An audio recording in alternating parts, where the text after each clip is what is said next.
नमस्कार दोस्तों, कैसे हैं आप सभी लोग। उम्मीद करता हूँ आप सभी लोग जहाँ पर भी होंगे बढ़िया होंगे और स्वस्थ होंगे। क्लास 10th चैप्टर नंबर 14 सांख्यिकी, ये हमारा इम्पोर्टेंट चैप्टर होने वाला है, क्योंकि इस चैप्टर से आपको बोर्ड एग्जाम में 2-4 क्वेश्चन जरूर देखने को मिल जाएगा, जो कि आपको बढ़िया नंबर दे सकता है। ठीक है, तो आइए हम क्लास को स्टार्ट करते हैं और आशा करता हूं कि आप सभी लोग वीडियो के आखिर तक बने रहेंगे और आखिरी में आप लोग अपना फीडबैक जरूर देंगे। ठीक है, चलिए, ये सांख्यिकी का हमारा पहला लेक्चर है, तो पहले लेक्चर में हम कुछ बेसिक चीजें जानेंगे। ठीक है, क्योंकि अगर बेसिक से समझेंगे तभी हमें सांख्यिकी समझ में आएगी। तो बेसिक में क्या है, सबसे पहले हमें यह समझना पड़ता है कि हमारी फ्रीक्वेंसी, ठीक है, फ्रीक्वेंसी फ्रीक्वेंसी को हम हिंदी में बोलते हैं बारंबारता। ठीक है, बारंबारता, सभी लोग जान जाएंगे कि ये बारंबारता क्या होती है। क्लियर है ना, क्योंकि अगर सांख्यिकी में सबसे मेन कोई चीज है तो वो है फ्रीक्वेंसी। आपको 3 चीजें पढ़नी इसमें है, माध्य, माध्यक और बहुलक। क्या है? बहुलक। ये 3 चीजें आपको पढ़नी है। माध्य को इंग्लिश में बोलते हैं मीन, मीन, ठीक है। माध्यक को हम बोलते हैं मीडियन, मीडियन। एंड बहुलक को हम बोलते हैं मोड।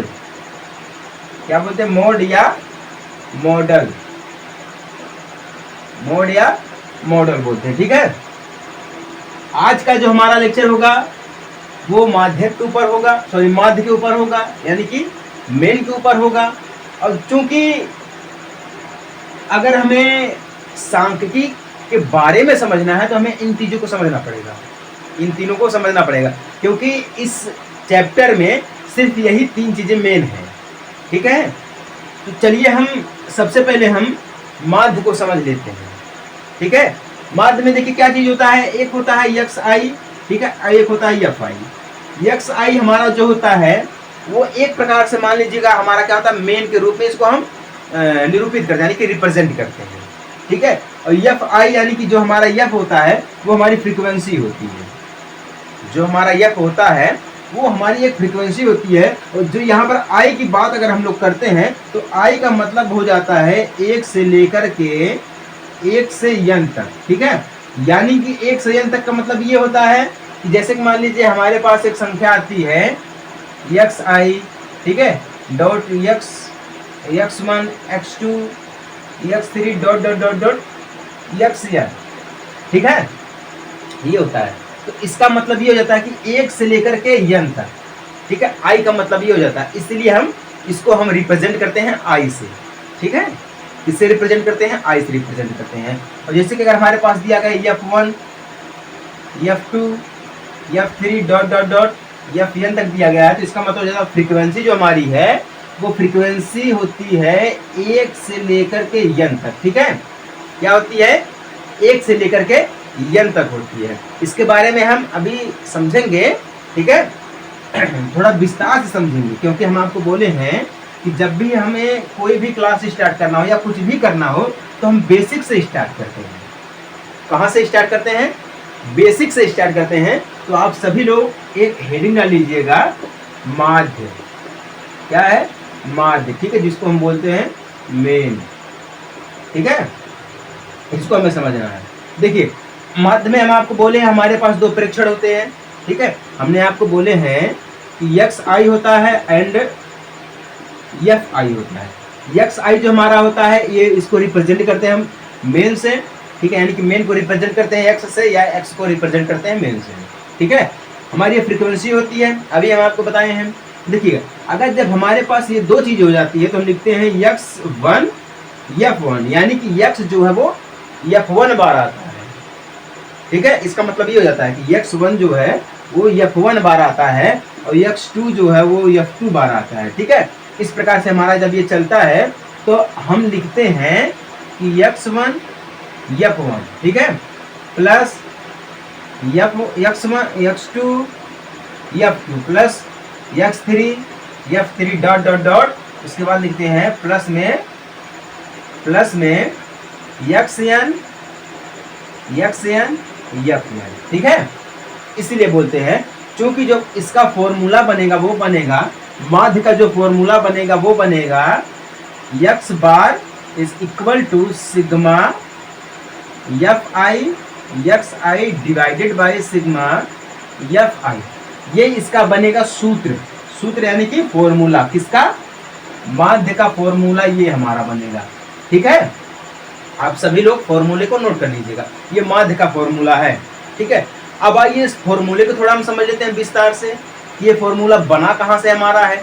जब अगर हम बात करते हैं x1 f1 plus x2 f2 dot dot dot करके हम x n fn की बात करते हैं, तो इसका मतलब ये हो जाता है कि जब भी हम चलते हैं तो x बार, ठीक है, कहाँ से, x bar is equal to sigma, ये जो हमारा होता है ना, ये हमारा क्या है, यूनानी अक्षर से लिया गया। कहाँ से लिया गया हमारा, ये यूनानी अक्षर से लिया गया है, जिसका मतलब होता है जोड़ना, यानी कि सभी को ये जोड़ कर लिखता है, ठीक है।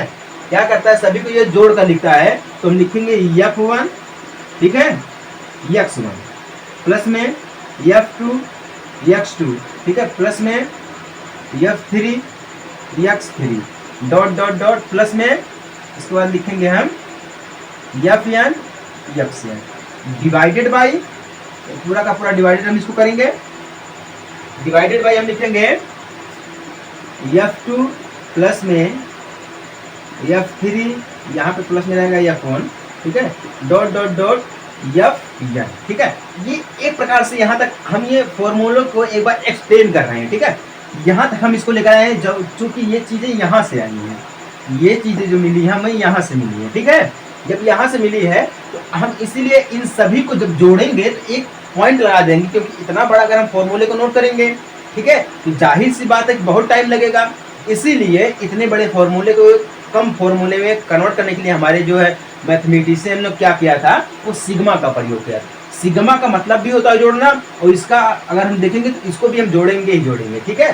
तो यहाँ से उन्होंने निकाला था सिग्मा, क्या निकाला था, सिग्मा निकाला था, ठीक है, सिग्मा।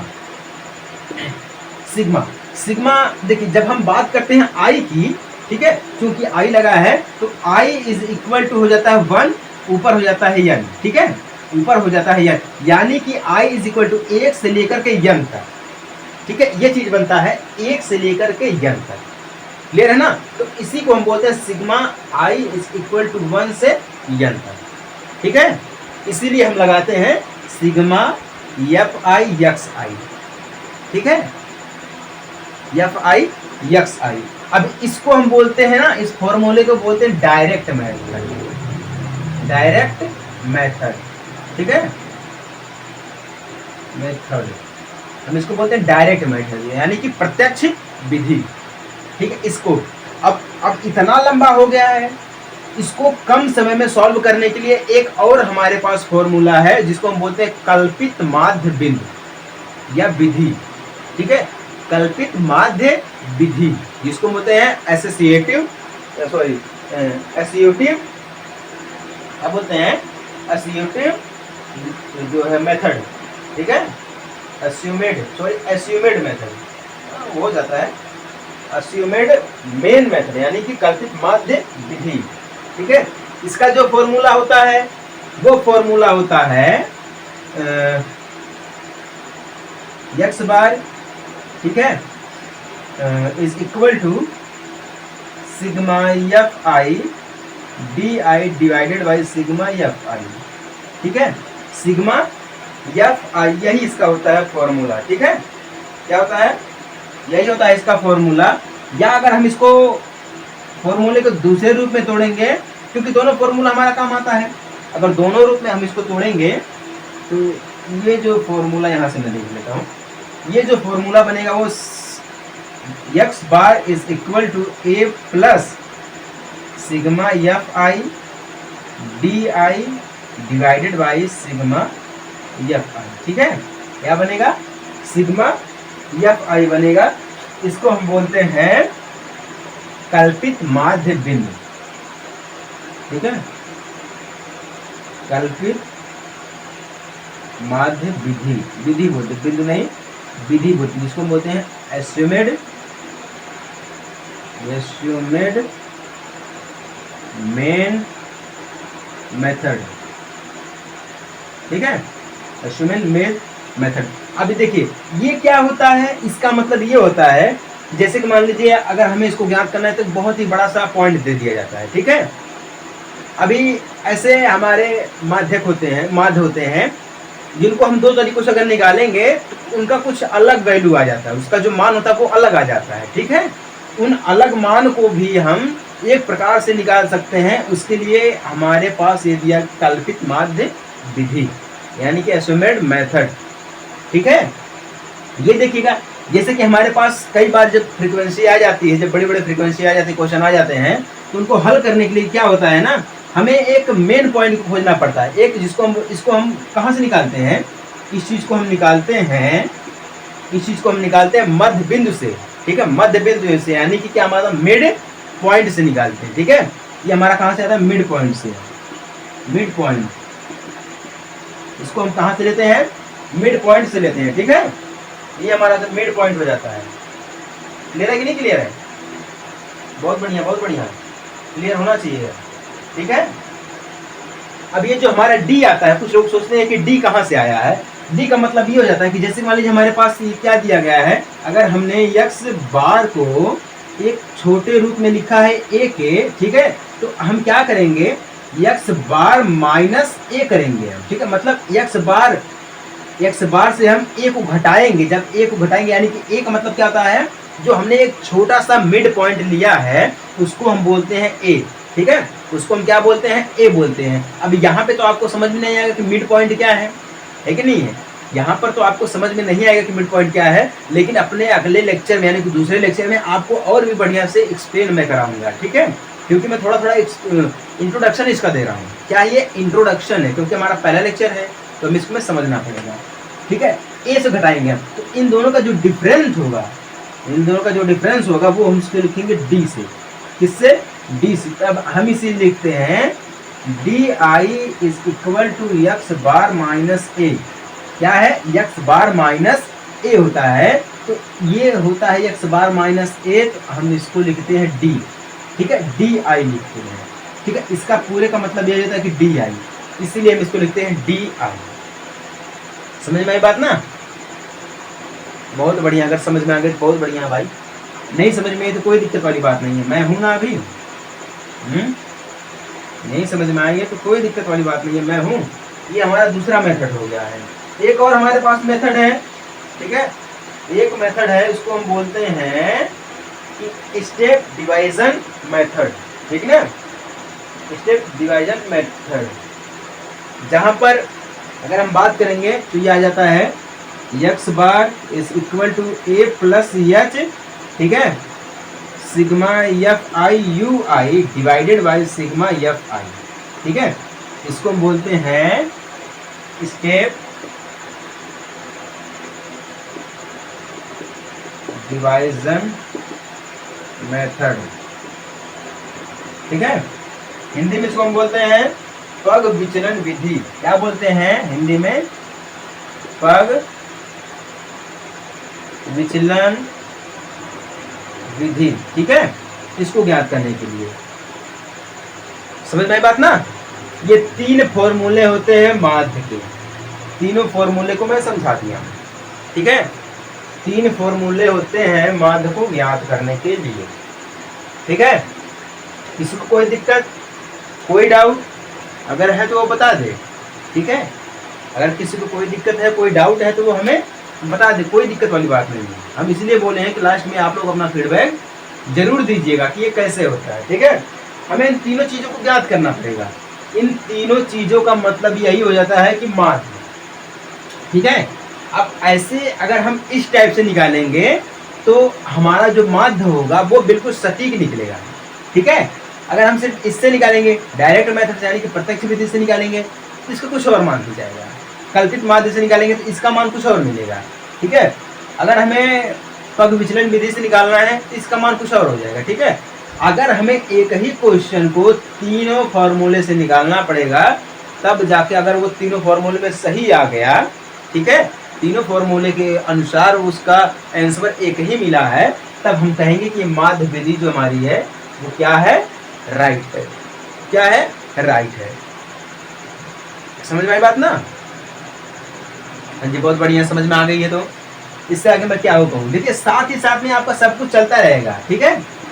आपका क्लास 12th भी चल रहा है वेक्टर अलजेब्रा के नाम पर, और आपका ये क्लास 10th भी चल रहा है स्टैटिस्टिक के नाम पर, स्टैटिस्टिक के नाम पर, जिसको हम बोलते हैं सांख्यिकी, स्टैटिस्टिक, ठीक है। उम्मीद करता हूँ आपको ये समझ में आ गया होगा। ये छोटा सा एक हमारा इंट्रो है, ठीक है। अगर अभी भी आपको लग रहा है कि कोई डाउट है तो आप जो है ना उसको क्लियर करवा सकते हैं, ठीक है। आप जो है उसको क्लियर करवा सकते हैं। हाँ, इसमें कोई दिक्कत वाली बात नहीं है, बहुत बड़ी कोई चीज़ नहीं है इसमें, ठीक है, बहुत बड़ी चीज़ नहीं है इसमें। अब कुछ अगर एग्जाम्पल मैं आपको दूंगा, ठीक है, तो वीडियो जो हमारी वो बहुत लंबी हो जाएगी, इसलिए हम इस वीडियो को यहीं पर रोकते हैं, और जो हमारा दूसरा लेक्चर चलेगा उसमें हम बिल्कुल विस्तार से आपको कुछ बेसिक और भी चीज़ें समझाएंगे, ठीक है। तो चलिए मिलते हैं हम अपने आप से या आप सभी से अगले लेक्चर में छोटे से ब्रेक के बाद। तब तक लीजिए, जय हिंद, वंदे मातरम।